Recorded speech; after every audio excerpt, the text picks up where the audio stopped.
क्या आपको पता है आप अपने पीपीएफ अकाउंट से लोन ले सकते हैं, वो भी 8% के इंटरेस्ट रेट पर। वहीं अगर आप बैंक में पर्सनल लोन लेने जाओगे तो वहां आपको 12 से 15% का इंटरेस्ट चार्ज किया जाएगा। और आपको तो पता ही होगा कि बैंक इतनी आसानी से लोन देता नहीं है। अगर आपने अभी तक पीपीएफ अकाउंट नहीं खोला है या आपने पीपीएफ के बारे में सुना भी नहीं है तो इस वीडियो को देखने के बाद आपने सबसे पहले एक पीपीएफ अकाउंट खोलना है। इस वीडियो में हम जानेंगे कि पीपीएफ अकाउंट क्या है, कौन पीपीएफ अकाउंट खुलवा सकता है, इसमें आप कितना अमाउंट जमा कर सकते हैं, कितना पैसा लगाने पर आपको मैच्योरिटी पर कितना पैसा मिलेगा, मैच्योरिटी से पहले पैसे की जरूरत पड़ गई तो आप इस पैसे को कैसे निकाल सकते हैं, क्या आपको इसके इंटरेस्ट पर टैक्स भी देना पड़ेगा, और लास्ट में हम ये देखेंगे कि किन लोगों के लिए ये योजना बहुत अच्छी है और किन लोगों को इससे दूर रहना चाहिए। इस वीडियो को पूरा देखने के बाद आपको पीपीएफ के बारे में कोई भी दूसरी वीडियो देखने की जरूरत नहीं पड़ेगी। हम इस चैनल में पैसा सेव करने से लेकर उसे इन्वेस्ट करने तक सभी पॉइंट पर बात करते हैं, वो भी बहुत आसान शब्दों में। अगर आप भी पैसे के बारे में सब कुछ जानना चाहते हैं तो आप इस चैनल को सब्सक्राइब कर सकते हैं। सबसे पहले जानते हैं कि पीपीएफ क्या है। आम आदमी की लॉन्ग टर्म सेविंग को इनकरेज करने के लिए 1968 में भारत सरकार ने एक योजना शुरू की जिसका नाम था पब्लिक प्रोविडेंट फंड यानी पीपीएफ। ये एक गवर्नमेंट बैक सेविंग स्कीम है। इसको आप किसी भी बैंक या पोस्ट ऑफिस में खुलवा सकते हो। अब तो पीपीएफ का अकाउंट ऑनलाइन भी खुलवाया जा सकता है। इसमें आप एक फाइनेंशियल ईयर में मिनिमम 500 रुपए और मैक्सिमम 1.5 लाख रुपए ही डाल सकते हैं। इसे लॉन्ग टर्म इन्वेस्टमेंट की तरह देखा जाता है क्योंकि इसमें आपका पैसा 15 साल के लिए लॉक हो जाता है। लेकिन पीपीएफ से पैसा निकालना इतना आसान नहीं है। ये बात कुछ लोगों के लिए अच्छी है और कुछ लोगों के लिए बुरी। 15 साल का लॉक इन पीरियड होने की वजह से आप अपने पीपीएफ के पैसे को नहीं छेड़ सकते, जिस कारण आपका पैसा 15 सालों तक कंपाउंड होता रहता है और 15 साल बाद आपको एक अच्छा खासा अमाउंट मिल जाता है। जिन लोगों में पैसा सेव करने की आदत नहीं है उनके लिए ये स्कीम बहुत अच्छी है। इसीलिए लोग इसे रिटायरमेंट प्लानिंग या बच्चों की शादी या पढ़ाई के खर्च के लिए खोलते हैं। लेकिन ऐसा भी नहीं है कि आप 15 साल से पहले पैसा नहीं निकाल सकते हो। मैंने कहा पैसा निकालना आसान नहीं है, इसका मतलब ये नहीं है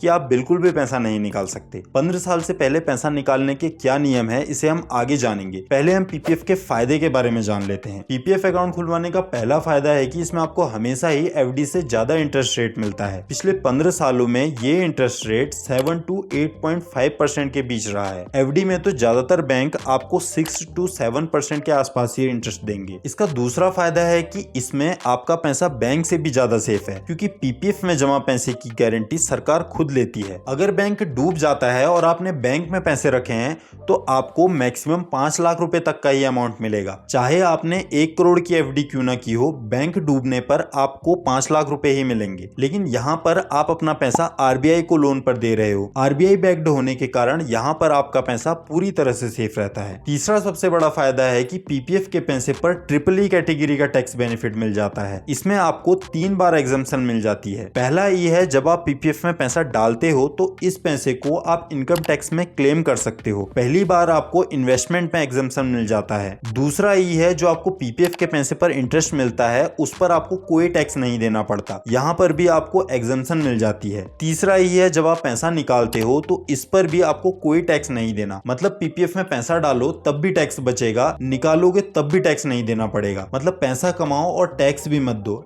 एफडी पर तो आप जो भी इंटरेस्ट कमाते हैं उस पर आपको अपनी टैक्स स्लैब के हिसाब से 30% तक इंटरेस्ट देना पड़ जाता है। चौथा फायदा है सेक्शन 80C में टैक्स रिडक्शन। अगर आप ओल्ड टैक्स रिजीम में आईटीआर फाइल करते हो तो आपको पता होगा कि सरकार आपको सेक्शन 80C के अंडर 1.5 लाख तक की टैक्स में छूट दे देती है। इसमें आप अपने इंश्योरेंस के प्रीमियम और यूलिप इन्वेस्टमेंट के साथ साथ पीपीएफ के पैसे को भी दिखा सकते हो। अगर आपने कोई भी और टैक्स सेविंग स्कीम में पैसा नहीं डाला है तो आप अपने पीपीएफ में डाले हुए 1.5 लाख रुपए में अपना टैक्स सेव कर सकते हो। लेकिन न्यू टैक्स रिजीम में 80C में छूट नहीं मिलती, इसलिए न्यू टैक्स रिजीम से टैक्स फाइल करने पर आपको पीपीएफ में डाले हुए पैसे पर कोई छूट नहीं मिलेगी। लेकिन पीपीएफ की मैच्योरिटी पर आपको जो पैसा मिलेगा उस पर आपको न्यू टैक्स रिजीम में भी छूट मिल जाएगी। वैसे न्यू टैक्स रिजीम में आपको अब 12 लाख तक की इनकम पर कोई टैक्स नहीं देना। ये तो रहे पीपीएफ के फायदे। अब ये समझ लेते हैं कि कौन पीपीएफ अकाउंट खुलवा सकता है और कितने पीपीएफ अकाउंट खुलवा सकता है। एक व्यक्ति केवल एक ही पीपीएफ पीपीएफ अकाउंट खोल सकता है, मतलब एक पैन कार्ड के साथ एक ही पीपीएफ अकाउंट खुल सकता है। अगर आप एक से ज्यादा पीपीएफ अकाउंट खोलते हैं तो आपको सिर्फ 1.5 लाख पर ही पीपीएफ का इंटरेस्ट मिलेगा, बाकी के पैसे पर आपको सेविंग अकाउंट का इंटरेस्ट भी नहीं मिलेगा। फिर चाहे आप पोस्ट ऑफिस में पीपीएफ अकाउंट खुलवाओ या बैंक में। लेकिन एचयूएफ के पास भी पैन कार्ड होता है, तो क्या एचयूएफ भी पीपीएफ अकाउंट खोल सकता है? इसका जवाब है नहीं। एचयूएफ पीपीएफ अकाउंट को नहीं खुलवा सकता। पहले एचयूएफ पीपीएफ अकाउंट खुलवा सकता था, लेकिन अब कोई भी एचयूएफ पीपीएफ अकाउंट नहीं खोल सकता, न ही कोई एनआरआई पीपीएफ अकाउंट को खोल सकता है। और रही बात माइनर की, तो आप माइनर का पीपीएफ अकाउंट खोल तो सकते हैं, लेकिन माइनर का अकाउंट माता या पिता के साथ लिंक करवाना पड़ता है और माइनर प्लस गार्जियन को मिलाकर पीपीएफ की लिमिट 1.5 लाख ही रहेगी। जैसे अगर आपने अपनी 10 साल की बेटी का पीपीएफ अकाउंट खुलवाया है जिसमें आप एज अ गार्जियन लिंक हैं और आपने अपना भी पीपीएफ अकाउंट खुलवा रखा है, तो इन दोनों अकाउंट को मिलाकर आप एक फाइनेंशियल ईयर में मैक्सिमम 1.5 लाख रुपए ही डाल सकते हैं। आप 1.5 लाख रुपए से ज्यादा इन दोनों अकाउंट को मिलाकर नहीं डाल सकते। पीपीएफ का मैच्योरिटी पीरियड 15 साल का है, इसलिए पीपीएफ में आपका पैसा 15 साल के लिए लॉक हो जाता है और आप 15 साल बाद ही पीपीएफ से अपना पैसा निकाल सकते हैं। और अगर आप 15 साल के बाद भी पीपीएफ से पैसा नहीं निकालना चाहते तो आप इसे अगले 5-5 सालों के लिए एक्सटेंड करवा सकते हैं। लेकिन तब क्या, जब आपको 15 साल से पहले ही पैसे की जरूरत पड़ जाए। इसके लिए पीपीएफ से पैसा निकालने के नियमों को समझ लेते हैं। पीपीएफ से पैसा निकालने के आपके पास 3 ऑप्शन है।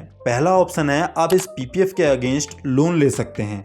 दूसरा ऑप्शन है आप इस पीपीएफ अकाउंट को प्रीमेच्योर क्लोज करवा सकते हैं और तीसरा ऑप्शन है आप अपने पीपीएफ अकाउंट से पार्शियल विड्रॉल कर सकते हैं। लेकिन इन तीनों ही ऑप्शन में कुछ टर्म और कंडीशन है। पीपीएफ से पैसा निकालना इतना भी आसान नहीं है। पहले हम लोन के बारे में बात करते हैं। आप पीपीएफ में जमा पैसे के अगेंस्ट लोन ले सकते हैं, लेकिन ये लोन आपको तीसरे से छठे साल में ही मिलेगा। तीसरे साल से पहले आप अपने पीपीएफ में जमा पैसे को हाथ भी नहीं लगा सकते। इस लोन पर हमें 1% एक्स्ट्रा इंटरेस्ट भरना पड़ता है। मतलब अगर पीपीएफ पर इंटरेस्ट 7.1% चल रहा है तो आपको ये 7.1% इंटरेस्ट नहीं मिलेगा और साथ ही आपको 1% एक्स्ट्रा पे भी करना पड़ेगा। इस हिसाब से आपको ये लोन 8.1% का पड़ेगा। इस लोन को आपने अगले 3 साल मतलब 36 महीनों के अंदर पे करना पड़ेगा। इसे आप किस्तों में भी जमा कर सकते हैं या आप एक ही बार में सारा पैसा अपने पीपीएफ अकाउंट में जमा करके भी लोन को चुका सकते हैं। लेकिन अगर आपने इस लोन अमाउंट को टाइम पर नहीं जमा किया तो आपके ऊपर पेनल्टी लग जाती है। ये पेनल्टी 6% पर एनम की होती है और साथ में आपको पीपीएफ का 7.1% इंटरेस्ट भी नहीं मिलेगा। मतलब लेट पेमेंट करने पर आपको ये लोन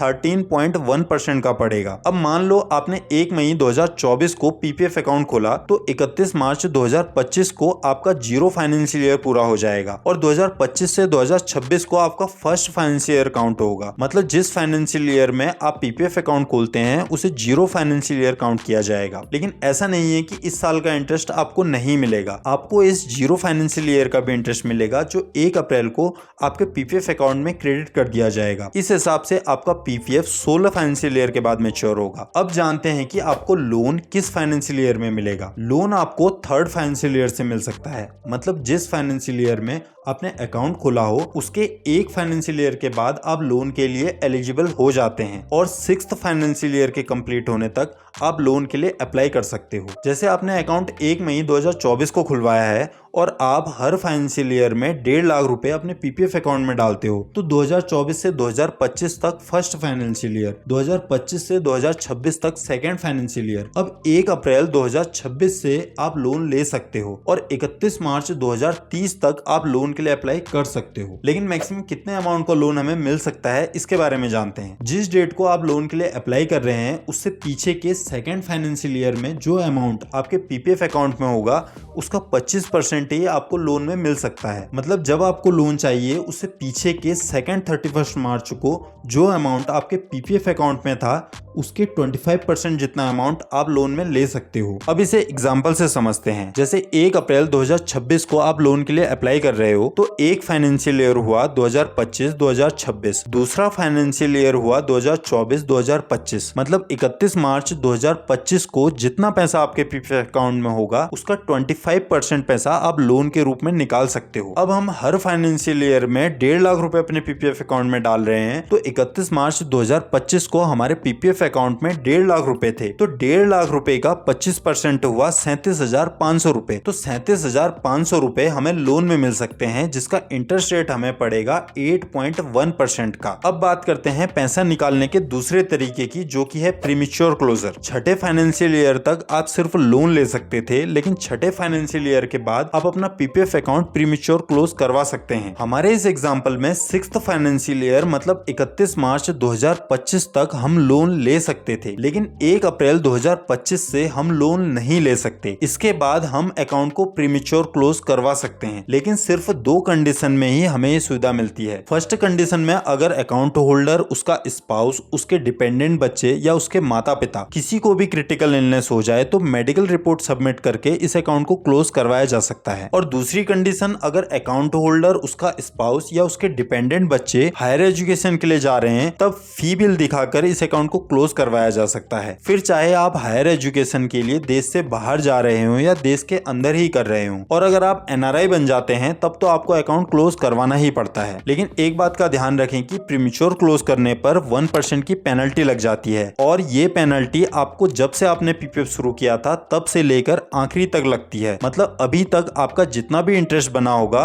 उसमें से 1% पैसा घटाकर आपको दिया जाएगा, क्योंकि पीपीएफ में इंटरेस्ट रेट चेंज होता रहता है। इसलिए अगर आपको एवरेज 7.5% का इंटरेस्ट रेट मिलना था तो आपको 6.1% का ही इंटरेस्ट रेट मिलेगा। अब बात करते हैं पार्शियल विड्रॉल की। 6 साल तक हमारे पास सिर्फ लोन की सुविधा है, लेकिन 7th फाइनेंशियल ईयर से हम लोन नहीं ले सकते। उसके बाद हम पार्शियल विड्रॉल के साथ ही अकाउंट को प्रीमेच्योर क्लोज भी करवा सकते हैं। पार्शियल विड्रॉल हर साल केवल एक ही बार किया जा सकता है। हमारे एग्जाम्पल में 31 मार्च 2030 तक हमें लोन मिल रहा था। अब 1 अप्रैल 2030 से मैच्योरिटी तक हम कभी भी अकाउंट से पार्शियल विड्रॉल कर सकते हैं। लेकिन पार्शियल विड्रॉल कितने अमाउंट का किया जा सकता है, इसे समझते हैं। इसमें 2 कंडीशन है। फर्स्ट कंडीशन है कि जिस फाइनेंशियल ईयर में आप पार्शियल विड्रॉल के लिए अप्लाई करते हो, उससे पीछे के फाइनेंशियल ईयर के एंड में आपके पीपीएफ अकाउंट में जितना पैसा था उसका 50% अमाउंट। और सेकंड कंडीशन, जब आप पार्शियल विड्रॉल के लिए अप्लाई कर रहे हो उसके पीछे के 4th फाइनेंशियल ईयर में जो अमाउंट आपके पीपीएफ अकाउंट में था उसका 50%। इन दोनों में से जो अमाउंट कम है उतना ही पैसा आप पार्शियल विड्रॉल कर सकते हो। जैसे अगर आप 1 अप्रैल 2030 को पार्शियल विड्रॉल के लिए अप्लाई करते हो तो पिछले फाइनेंशियल ईयर का एंड हुआ 31 मार्च 2030, तो इस दिन आपके अकाउंट में 9 लाख रुपए थे, तो इसका 50% हुआ 4,50,000 रुपए। अब दूसरी कंडीशन के हिसाब से 4th फाइनेंशियल ईयर हुआ 2025-2026, मतलब 31 मार्च 2026। इस दिन आपके पीपीएफ अकाउंट में थे 3 लाख रुपए, इसका 50% हुआ 1.5 लाख। अब इन दोनों ही कंडीशन के हिसाब से मिनिमम अमाउंट है 1.5 लाख रुपए, तो 1.5 लाख रुपए आप पार्शियल विड्रॉल कर सकते हो। अब जानते हैं कि पीपीएफ अकाउंट में इंटरेस्ट की कैलकुलेशन कैसे होती है। अभी पीपीएफ का इंटरेस्ट रेट चल रहा है 7.1%। पिछले कुछ सालों में ये 7 से 9% के बीच में रहा है। आपके अकाउंट में हर महीने की 5 तारीख और 31 तारीख के बीच में जो मिनिमम बैलेंस होगा उस पर आपको इंटरेस्ट मिलता है। इसलिए पीपीएफ में 1 तारीख से 5 तारीख के बीच में ही पैसा डालना चाहिए। इंटरेस्ट आपका हर महीने कैलकुलेट होता है, लेकिन ये फाइनेंशियल ईयर के एंड मतलब 31 मार्च को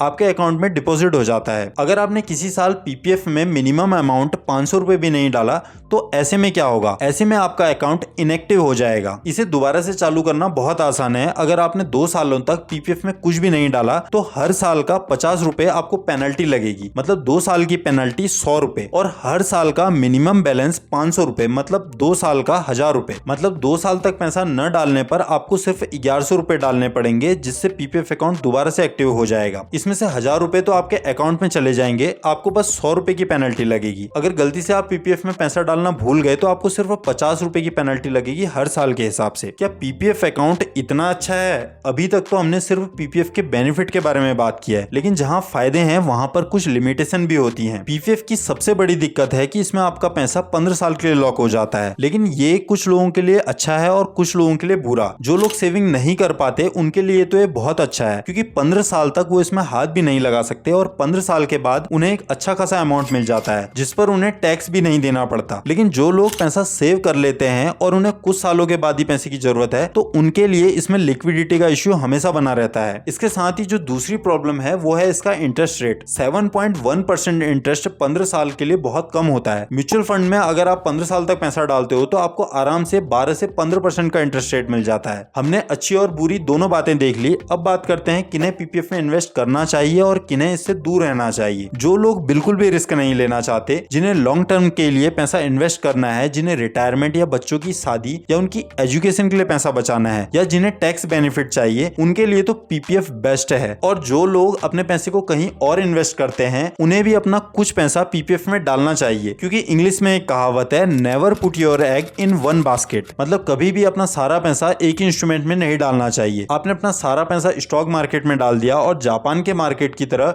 इंडियन स्टॉक मार्केट अगले 10-15 सालों के लिए रिकवर ही नहीं हुआ तो आपकी सारी जमा पूंजी डूब जाएगी। इसलिए आपको कुछ पैसा पीपीएफ में भी डालना चाहिए। और रही बात इसकी सिक्योर होने की, तो अगर आप बैंकरप्ट भी हो जाते हैं तब भी सरकार आपके पीपीएफ के पैसे पर हाथ भी नहीं लगा सकती। लेकिन किसी पीपीएफ में पैसा नहीं डालना चाहिए। मैं तो किसी को भी ये सजेस्ट नहीं करूंगा कि आप पीपीएफ में पैसा न डालें, क्योंकि अगर आपकी इनकम कम है तब भी आपको अपने लिए एक सेफ एसेट चाहिए ही चाहिए। और अगर आपकी इनकम ज्यादा है तो 1.5 लाख एक साल का आपके लिए बहुत कम अमाउंट हुआ, और पीपीएफ में पैसा डालने से आपका पोर्टफोलियो डाइवर्सिफाई भी हो जाएगा। लेकिन अगर आपको कोई ऐसी गवर्नमेंट स्कीम चाहिए जिसमें आपको सबसे ज्यादा इंटरेस्ट मिल रहा हो, तो आप इस वीडियो को देख सकते हैं। बस आपके घर में कोई एक ऐसा मेंबर होना चाहिए जिसकी एज 60+ हो।